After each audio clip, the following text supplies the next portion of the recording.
Hello and welcome to Bastionland Broadcasting, where we are going in for a third week running to Mythic Bastionland. I've learned which way to point. I've been practicing all week that this way points to the logo. But we're back. We're looking at Mythic Bastionland, which, if you've not been following along, is, well, let's just get to it. It is. Here we go. It is this. And it is currently in playtest format.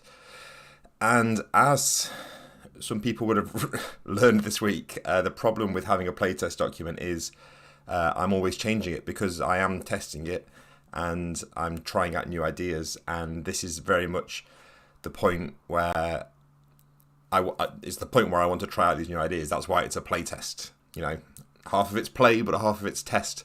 So basically, I've made some big changes, and I'm not sure that they're all going to stick. And it's been a mixed response so far to these changes, but I think they're at least changes that are worth trying. So what this means is a lot of what I spoke about in the last 2 weeks is now kind of not quite null and void, but it's certainly not 100% accurate anymore. And the stuff I'm talking about now is probably not going to be 100% where we end up with this. So you might ask, what's the point? Well, don't ask that, please. Just stick around. So tonight, we are going to get onto combat, which is what I wanted to do today. But I thought I'd really quickly just go over some of the little changes that we've got compared to last week. So we have got some changes to do with like how glory is achieved. We've got one of the big changes is that you'll notice something is which is missing is burdens. So we had characters would sort of accrue burdens to themselves, and if they had 3 burdens, then it's bad, and they would have to do specific things to relieve burdens. And it was kind of I really liked the idea, and I was really happy with it, and I was like weirdly proud of it. And it's in those moments when you have to take a step back and sort of look at the rule and say, yes, I'm proud of this, but is it the right rule for this? Is it in the right place, and is it the right rule? And I realized that kind of burdens, this might all be moot. They might come back if this doesn't work out, but burdens were kind of occupying the same place as one of the original promises of Into the Odd and Electric Bastion was that you could lose your ability scores, so they could be reduced, and you know, things might attack your different scores, not just your kind of hit points, if you like. And I decided to try and explore that a bit more. So now a lot of things that were previously burdens are now going directly to damage to your virtues, which are vigor, wit, and grace. These are your ability scores. We call them virtues because it sounds more knightly and more mythic. So burdens are notable by their absence, but the kind of effect is still there. You can still relieve them in interesting ways. It's not just a case of waiting. You can still have to do interesting things, hopefully, to relieve your burdens. And we'll get to that when we talk a little bit about what's changed about the mapping. Wigginot says, do you test this as a long-running campaign or something else? I do a kind of one-on-one sort of mini campaign as a kind of a very, very rough test of certain things. And then I've had very intermittent kind of one-shot games that I've done of this. And, you know, at this stage, it is kind of also useful to just do some very blunt force, like solo testing of just like seeing how things actually play out at the table. Even if you're skipping all that group dynamic stuff, it can be kind of useful to do some solo testing as well. So it's a bit of a mix at the moment. It would be great if I had like a regular group that I could sort of go through a long campaign with this. And I would like to at least do a little short form campaign with a group soon to test this out. But at the minute, that's not really possible. So the other thing that's changed it was 2 weeks ago. 2 weeks ago, we mapped out the realm. And one of the things that I always wanted to do is I wanted to have more stuff in those empty hexes. I wanted to have things there, but I also didn't want to give the GM the job of filling in all these hexes, because I wanted it to be quick. So you can make a realm really quickly, but it was... I felt like something was missing, and I knew this. I knew that I was going to come back to this at some point and try and put something in those gaps. I had prompts for things that you can run into, but the new system that we have is this system here called landmarks. So what I'm going to do is I'm going to bring up... This actually isn't the map that we made 2 weeks ago. It's still made in HexKit. This is using the Isle of Lore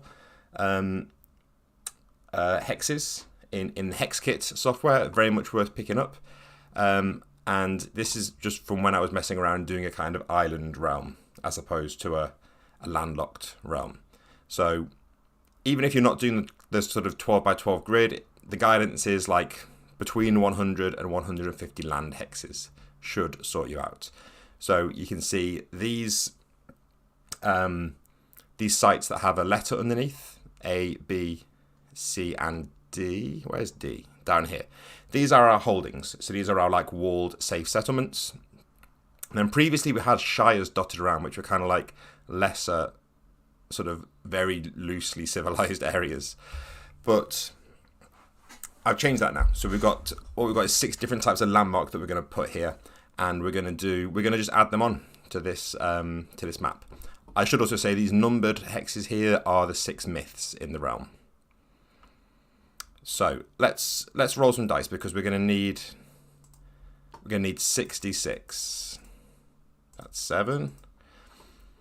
Because there are 6 different types of landmark, and for each of them we're going to put D6 of that particular landmark in here. And in a very sort of straightforward way, the top 3 landmarks here, the first 3 are all going to be beneficial things. So these are places that are going to help you.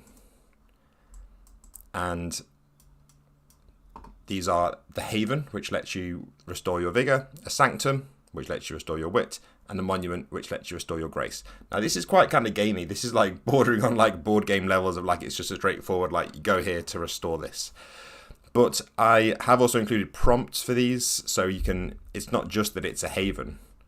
You can go to a random spread on here, and you can see it could be it's a stone quarry, or it's a lakeside lodge, or it's a cooling well. There's going to be prompts in here to help you kind of actually give these character. And then the second 3 types of landmark are all negative ones.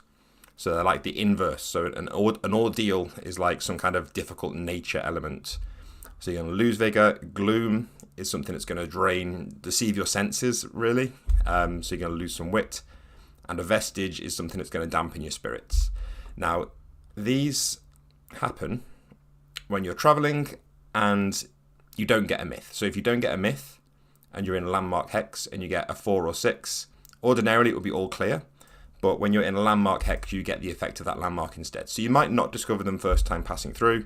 So it's still important to know, to speak to locals to find out where are the beneficial landmarks and where are the landmarks that I should try and stay away from. So let's plot them down on the map. So we rolled d6 for each. We have 3 havens. Let's put you over here for now. So for havens, we'll use this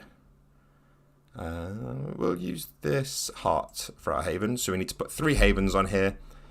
These are kind of replacing the shires. So these are like places where you can actually find some people, get some food. So we'll just kind of put them like on the way to myths, because the actual hex that contains the myth is now more important, because you need to get there to get the glory.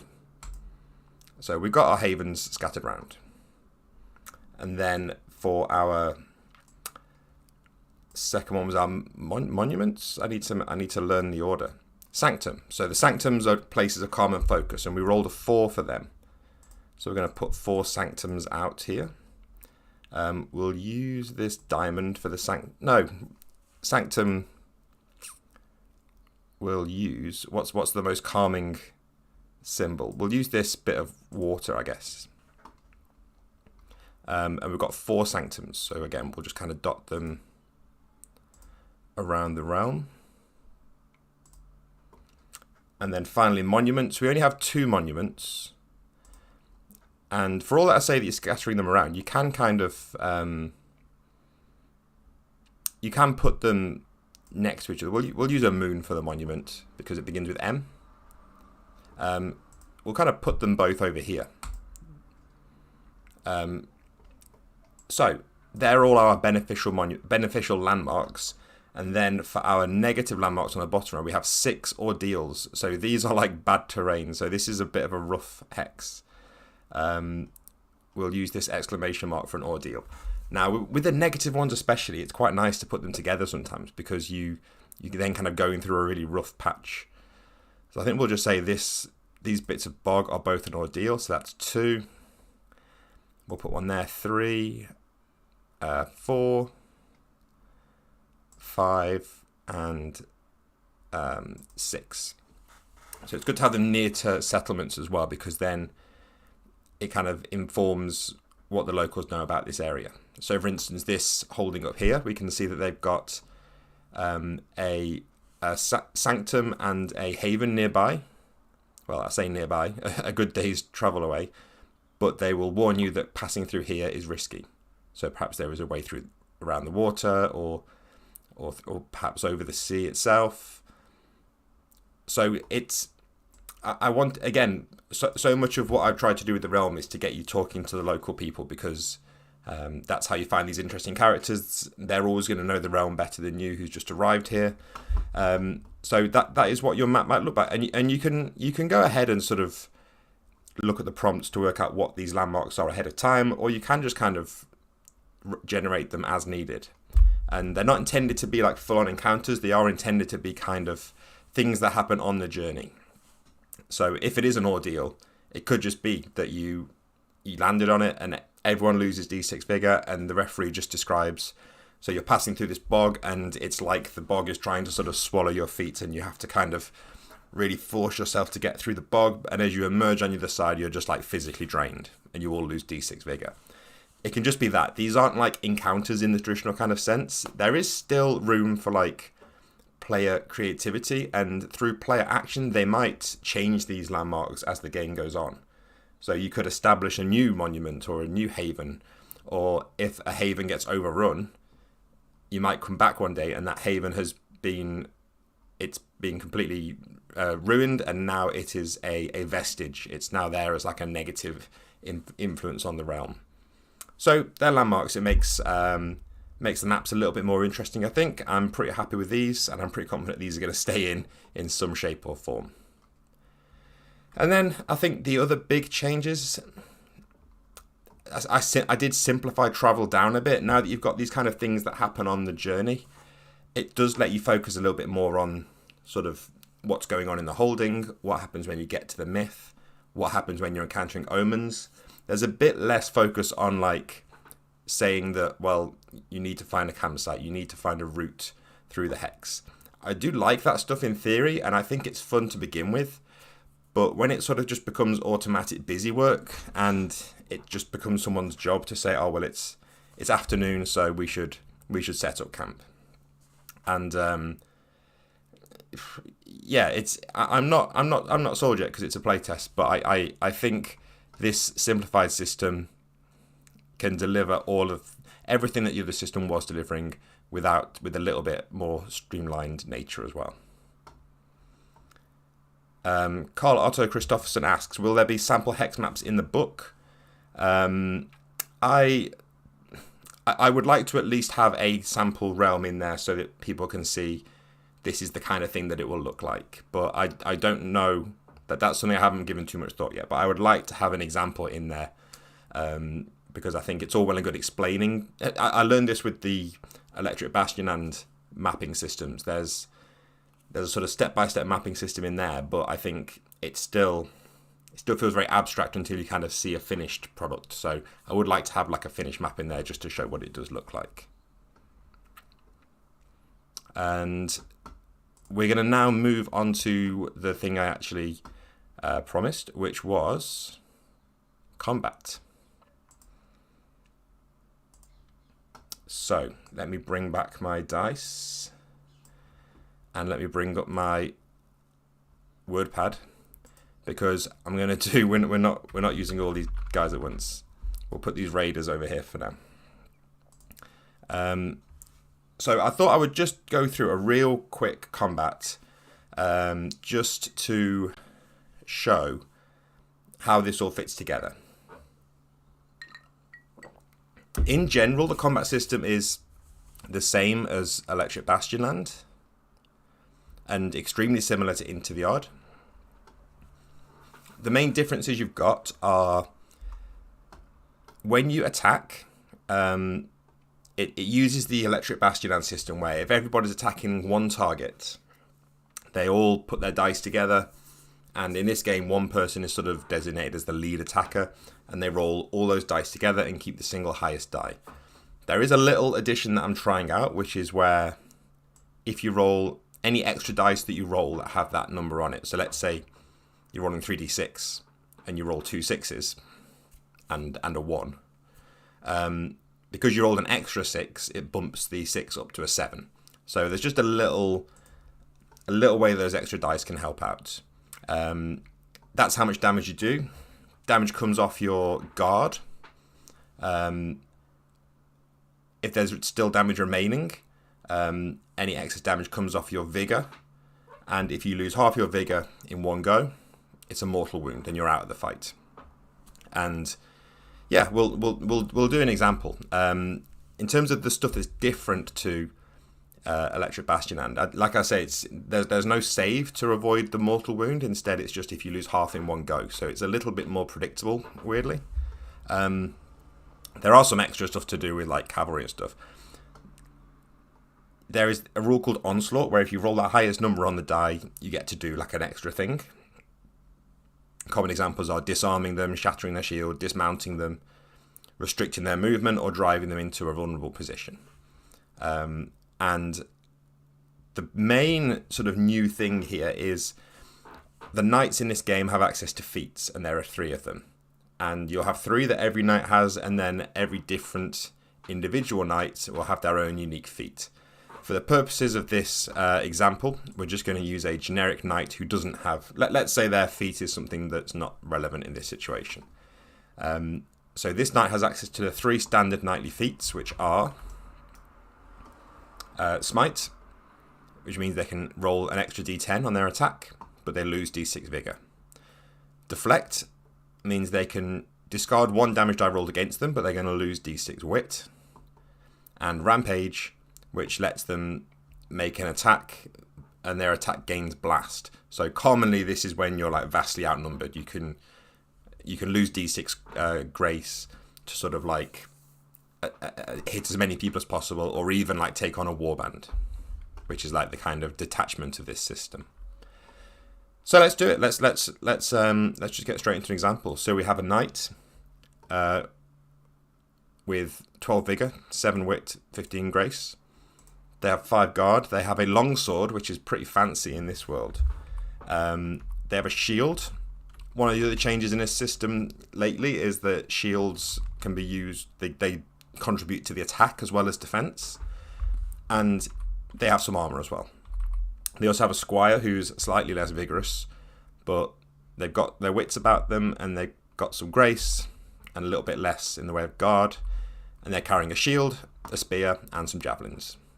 And they will be taking on my very creative choice of a big evil crocodile. You can tell I've been reading Prince Valiant lately. The big evil crocodile is just a big kind of sack of vigor. It does have it.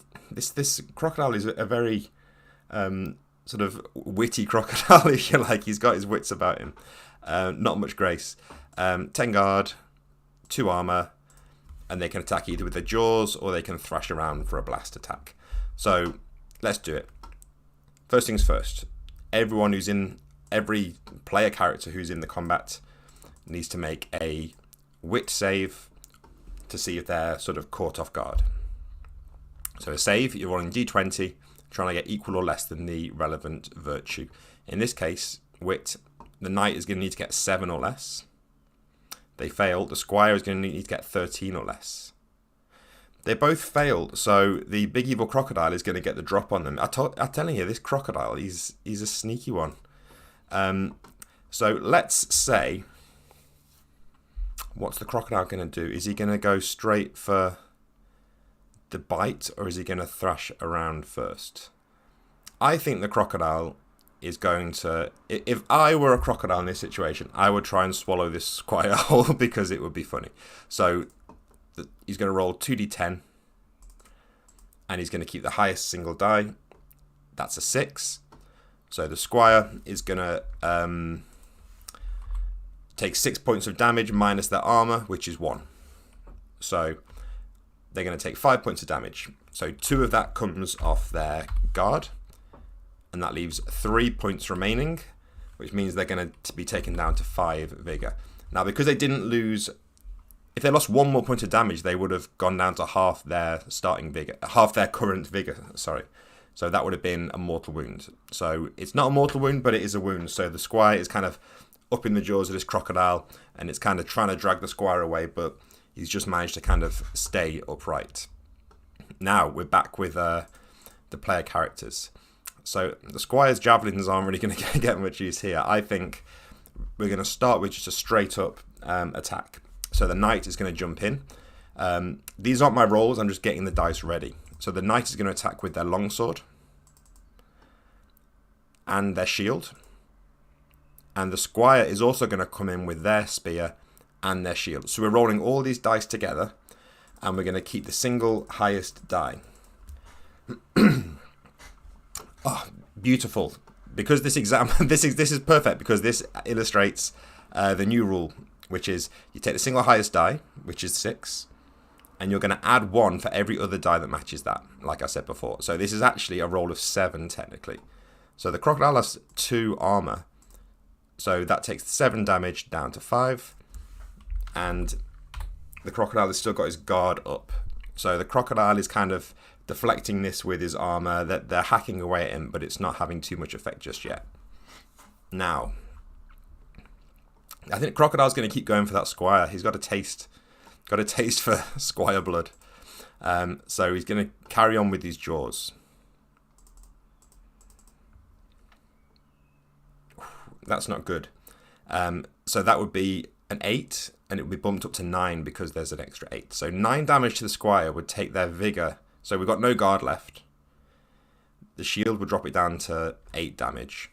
But it would take their vigor all the way to 0, which means they would be slain. So this squire would just be like swallowed whole by the crocodile, which is exactly what we wanted. However, the knight, I don't think, is going to stand for that. And the knight is going to use one of their feats. So one of the feats they can use is Deflect, if you remember. So you can discard 1 damage die rolled, but it's going to cost you d6 wit. So it's costly, but the knight is not going to want to see their squire die. Now, this is where it's really bad that the crocodile rolled 2 8s. If the crocodile rolled like an 8 and a 2, then the knight could maybe just deflect one of them and let the 2 go through. But the knight's going to have to try and sort of deflect both of them.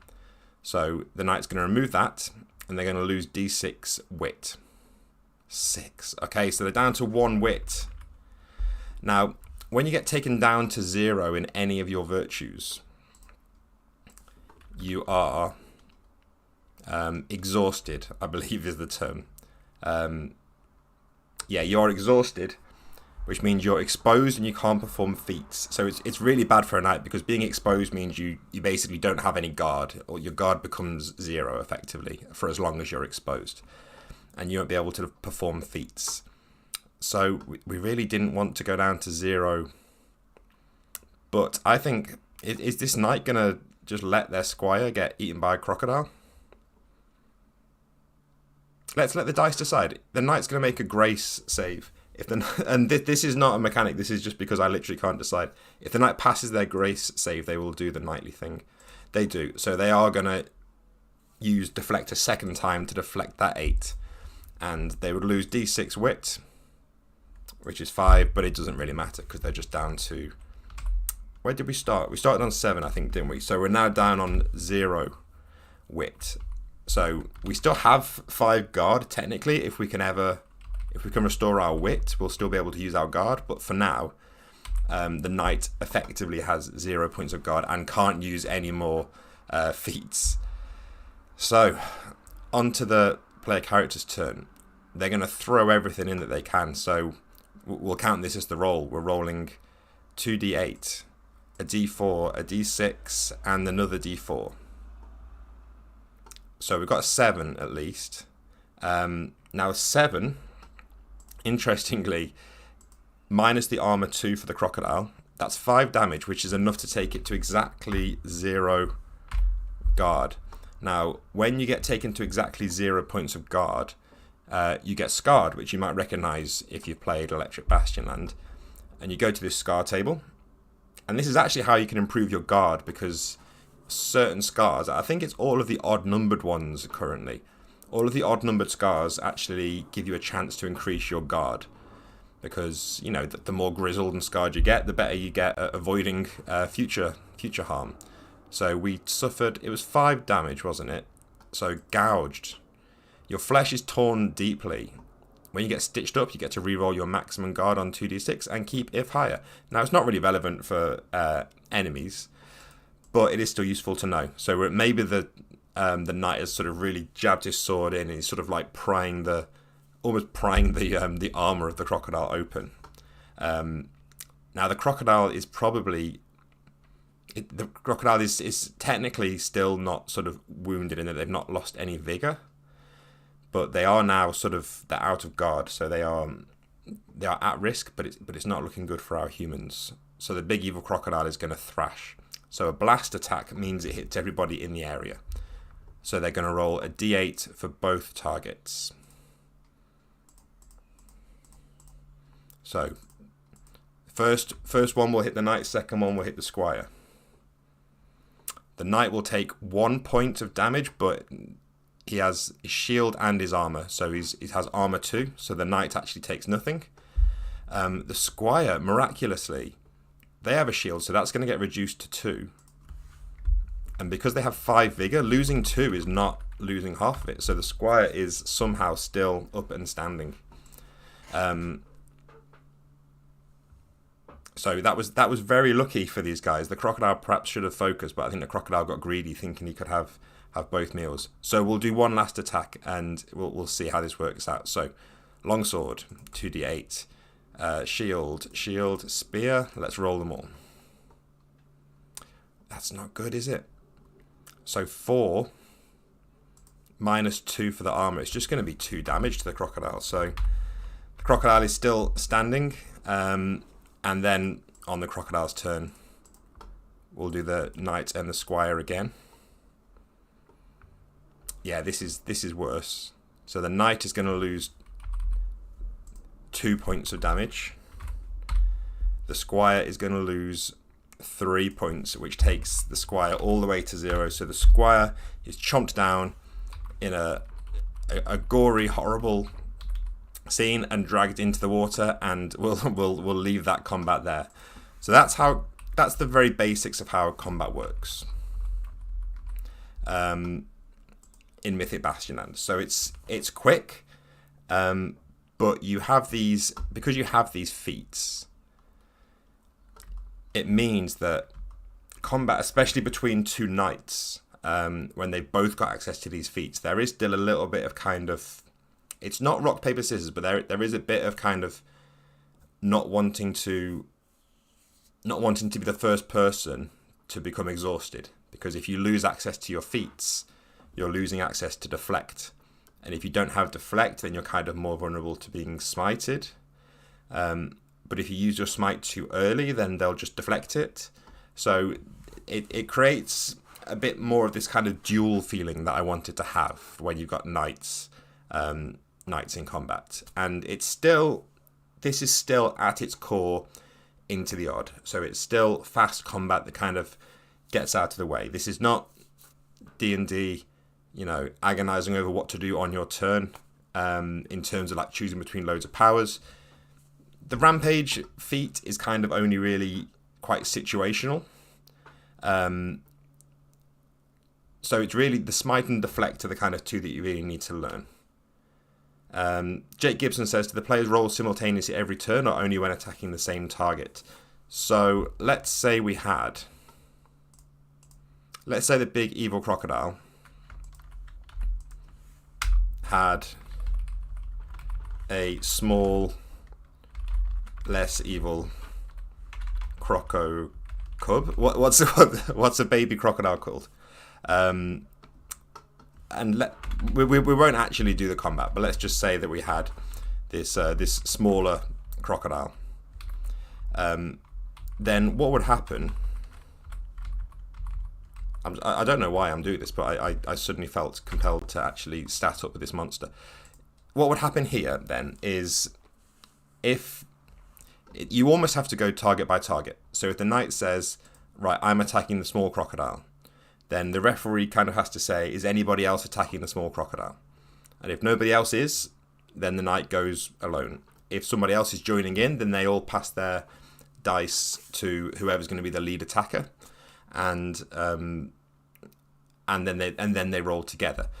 Then, if the squire hasn't joined in that attack, the squire can then choose a different target. But what you can't do is the knight can't attack the small crocodile, and then you resolve it, and then the squire can't say afterwards, oh, actually, I will attack the small crocodile, because they've missed their chance.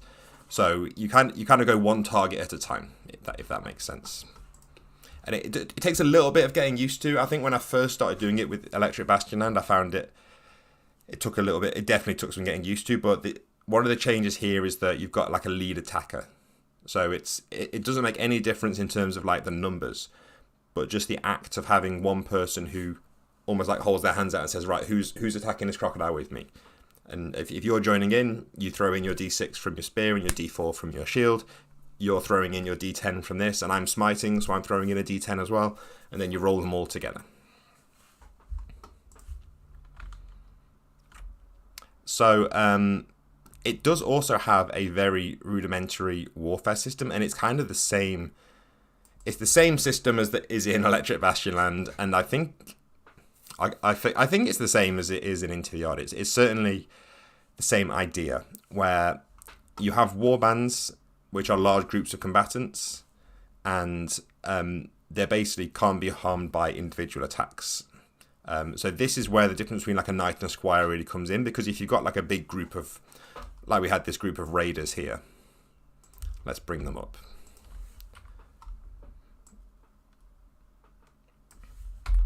So if I had this raider warband, the squire kind of can't do anything against them, because this is meant to be like dozens of raiders at once. And if the raiders attack both of them together, they'll roll an extra d10, and they'll have blast on their attack. So they'll be able to hit both the knight and the squire at once, because they're just like rushing at them. If the knight wants to do damage to the raiders at all, they can use, this is where they can use their rampage, because when they have blast attack, they can attack warbands. And there's stuff to do with sieges, and it's not been tested that well, this section. But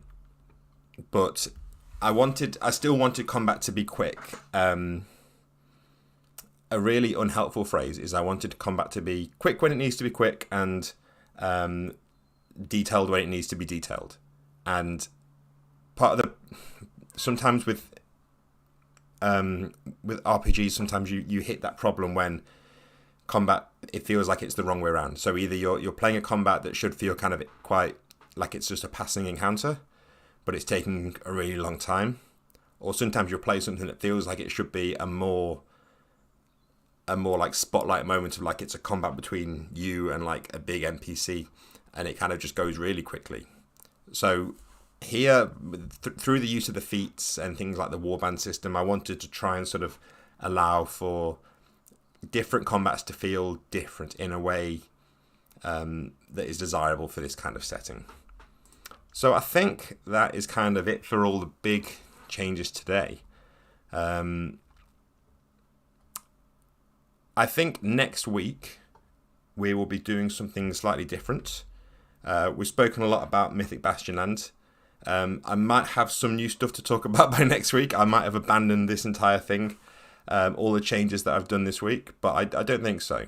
I think instead we're going to try and look at something a bit more either general or maybe do another read through of another book. But I think that's going to be everything on Mythic Bastionland for now. As always, this is still available to playtest. If you go to bastionland.com, it should be there in the sidebar. If you want to stay up to date with everything that's happening with this game, you can, if you go to bastionland.com, in the sidebar you've got links to the Substack, which is kind of probably the best way to stay in touch these days. You've got the YouTube channel, there's some old podcasts, and you've got Patreon if you want to really sort of help to support what's going on. And Discord is the other thing that's in there as well. Just go to bastionland.com and look in the sidebar. It's all good. So thank you for watching, and goodbye for now.